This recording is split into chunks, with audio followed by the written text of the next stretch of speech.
Yo, what's up kabayan? Paano mag-transfer ng pera mobile pay to GCash?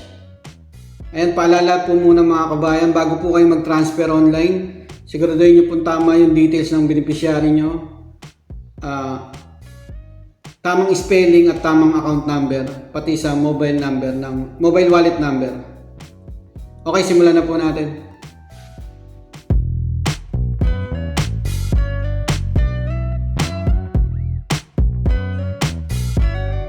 Login lang kayo sa mobile pay nyo. Enter nyo lang yung passcode nyo dyan.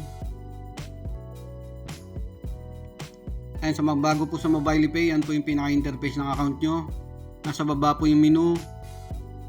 Halos parehas din po ng STC Pay yan. Bali na pong gagawin natin, add money.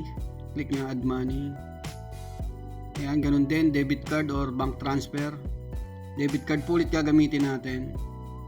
Click nyo debit card. And may naka-separate din po tayong video pag add ng account dito. Tapos check nyo yung box na yan. Tapos continue. Lagay nyo na yung amount dyan kung magkano. 100 real. Tapos continue po. Confirm. Yan po yung details ng card nyo. Tapos passcode po ulit.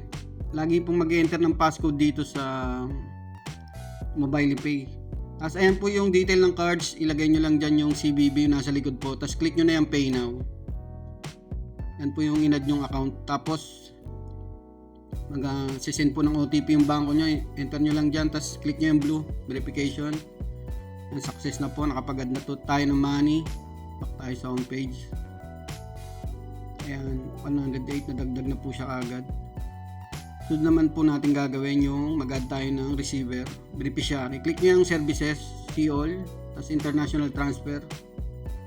Yan yung in-add ko dati, yung GCash ko. Mag-add tayo ng panibago, sa miss ko naman yung GCash. Click nyo yung add new receiver. Pick country, syempre Philippines po.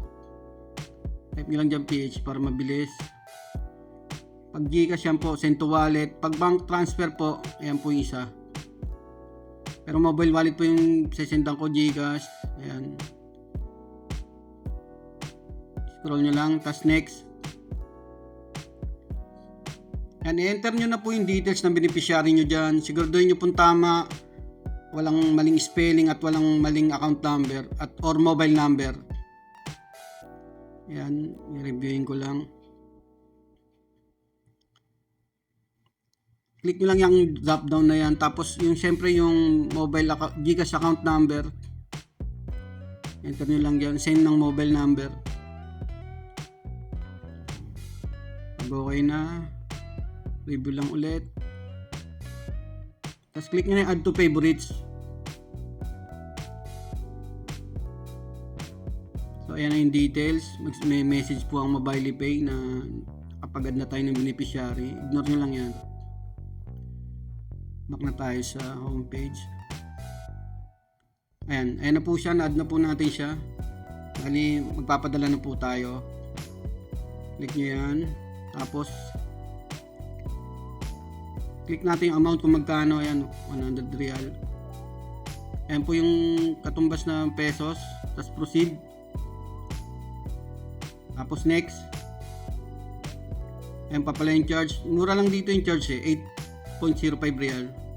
Tapos yung purpose, ilagay nyo lang po dyan. Okay na. Click nyo na yung next. Ayan, OTP naman galing po ng mobile pay.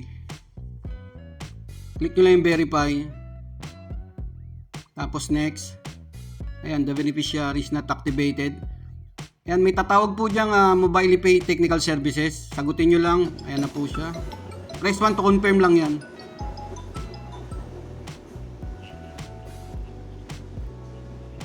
Added. To activate your receiver, press 1. To cancel, press 2. Ayan, press 1 nyo lang yan. Ayan, the beneficiary has been activated successfully. Okay na po yan. OTP po ulit galing ng mobile pay. Masyado pong yung security po dito eh. Ayan na. Tapos check nyo yung box na yan. Tapos confirm. Ayan o, passcode po ulit. Pero okay po yan para safe po yung account natin. Tapos click yung confirm. Ayan, success na po yung sinend natin sa GCash.